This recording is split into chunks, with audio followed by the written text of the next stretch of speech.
英語聞き流し10分間、名作リスニング、英語テキストと MP3 ダウンロード、その他の物語は、ホームページよりご利用いただけます。88thpp.com 88thpp.com He wants the lad, said Boz Coges. Good dog. Good dog. I will go over to the lad the first thing at day dawn. For no one but Patrisky knew that Nello had left the hut, and no one but Patrisky divined that Nello had gone to face starvation and misery alone. The mill kitchen was very warm, great logs crackled and flamed on the hearth, neighbors came in for a glass of wine and a slice of the fat goose baking for supper. Alois, gleeful and sure of her playmate back on the morrow, bounded and sang and tossed back her yellow hair. Boz Coges, in the fullness of his heart, smiled on her through moistened eyes, and spoke of the way in which he would befriend her favorite companion. The housemother sat with calm, contented face at the spinning wheel, the cuckoo and the clock chirped mirthful hours. Amidst it all Patrisky was bidden with 1,000 words of welcome to tarry there a cherished guest. But neither peace nor plenty could allure him where Nello was not. When the supper smoked on the board, and the voices were loudest and gladdest, and the Christ child brought choicest gifts to Alois, Patrisky, watching always an occasion, glided out when the door was unlatched by a careless newcomer, and as swiftly as his weak and tired limbs would bear him sped over the snow and the bitter, black night. He had only one thought, to follow Nello. A human friend might have paused for the pleasant meal, the cheery warmth, the cozy slumber, but that was not the friendship of Patrisky. He remembered a bygone time, when an old man and a little child had found him sick unto death in the wayside ditch. Snow had fallen freshly all the evening long, it was now nearly 10, the trail of the boy's footsteps was almost obliterated. It took Patrisky long to discover any scent. When at last he found it, it was lost again quickly, and lost and recovered, and again lost and again recovered, 100 times or more. The night was very wild. The lamps under the wayside crosses were blown out, the roads were sheets of ice, the impenetrable darkness hid every trace of habitations, there was no living thing abroad. All the cattle were housed, and in all the huts and homesteads men and women rejoiced and feasted. There was only Patrisky out in the cruel cold, old and famished and full of pain, but with the strength and the patience of a great love to sustain him in his search. The trail of Nello's steps, faint and obscure as it was under the new snow, went straightly along the accustomed tracks into Antwerp. It was past midnight when Patrisky traced it over the boundaries of the town and into the narrow, tortuous, gloomy streets. It was all quite dark in the town, save where some light gleamed ruddily through the crevices of house shutters, or some group went homeward with lanterns chanting drinking songs. The streets were all white with ice, the high walls and roofs loomed black against them. There was scarce a sound save the riot of the winds down the passages as they tossed the creaking signs and shook the tall lamp irons. So many passers-by had trodden through and through the snow, so many diverse paths had crossed and recrossed each other, that the dog had a hard task to retain any hold on the track he followed. But he kept on his way, though the cold pierced him to the bone, and the jagged ice cut his feet, and the hunger in his body gnawed like a rat's teeth. He kept on his way, a poor gaunt, shivering thing, and by long patience traced the steps he loved into the very heart of the burg and up to the steps of the great cathedral. He has gone to the things that he loved, thought Patrisky. He could not understand, but he was full of sorrow and of pity for the art passion that to him was so incomprehensible and yet so sacred. The portals of the cathedral were unclosed after the midnight mass.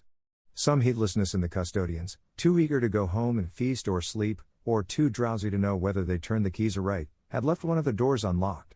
By that accident the footfalls Patrisky sought had passed through into the building, leaving the white marks of snow upon the dark stone floor. By that slender white thread, frozen as it fell, he was guided through the intense silence, through the immensity of the vaulted space, guided straight to the gates of the chancel, and, stretched there upon the stones, he found Nello. He crept up and touched the face of the boy. "Didst thou dream that I should be faithless and forsake thee?" "I, a dog?" said that mute caress. The lad raised himself with a low cry and clasped him close. "Let us lie down and die together," he murmured. "Men have no need of us, and we are all alone." In answer, Patrisky crept closer yet, and laid his head upon the young boy's breast. The great tears stood in his brown, sad eyes, not for himself he was happy. They lay close together in the piercing cold. The blasts that blew over the Flemish dikes from the northern seas were like waves of ice, which froze every living thing they touched. The interior of the immense vault of stone in which they were was even more bitterly chilled than the snow-covered plains without. Now and then a bat moved in the shadows, now and then a gleam of light came on the ranks of carven figures. Under the Reubens they lay together quite still, and soothed almost into a dreaming slumber by the numbing narcotic of the cold. Together they dreamed of the old glad days when they had chased each other through the flowering grasses of the summer meadows, or sat hidden in the tall bulrushes by the water's side, watching the boats go seaward in the sun.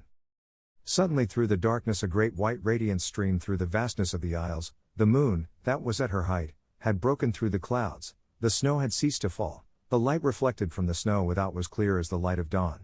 It fell through the arches full upon the two pictures above, from which the boy on his entrance had flung back the veil. The elevation and the descent of the cross were for one instant visible. Nello rose to his feet and stretched his arms to them, the tears of a passionate ecstasy glistened on the paleness of his face. "I have seen them at last," he cried aloud. "Oh God, it is enough." His limbs failed under him, and he sank upon his knees, still gazing upward at the majesty that he adored. For a few brief moments the light illumined the divine visions that had been denied to him so long, light clear and sweet and strong as though it streamed from the throne of heaven. Then suddenly it passed away, once more a great darkness covered the face of Christ. The arms of the boy drew close again the body of the dog. "We shall see his face, there," he murmured, "and he will not part us, I think." On the morrow, by the chancel of the cathedral, the people of Antwerp found them both. They were both dead. The cold of the night had frozen into stillness alike the young life and the old. When the Christmas morning broke and the priests came to the temple, they saw them lying thus on the stones together. Above the veils were drawn back from the great visions of Rubens, and the fresh rays of the sunrise touched the thorn-crowned head of the Christ. As the day grew on there came an old, hard-featured man who wept as women weep. "I was cruel to the lad," he muttered, "and now I would have made amends, yea, to the half of my substance, and he should have been to me as a son." There came also, as the day grew apace, a painter who had fame in the world, and who was liberal of hand and of spirit. "I seek one who should have had the prize yesterday had worth one," he said to the people, a boy of rare promise and genius. An old woodcutter on a fallen tree at eventide, that was all his theme. But there was greatness for the future in it.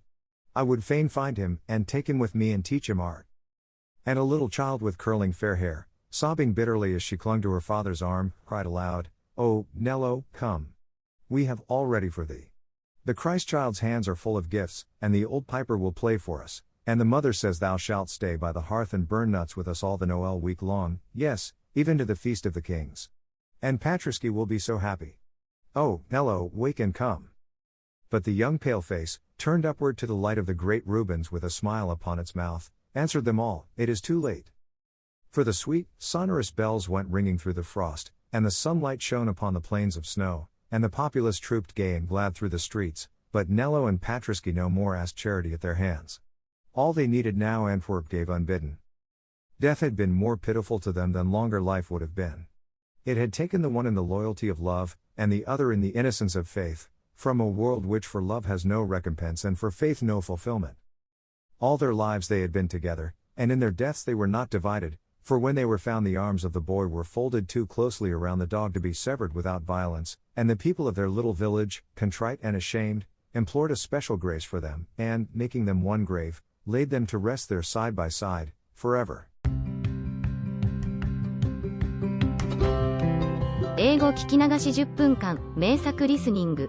英語テキストと MP3 ダウンロード、その他の物語は、ホームページよりご利用いただけます。88thpp.com 88thpp.com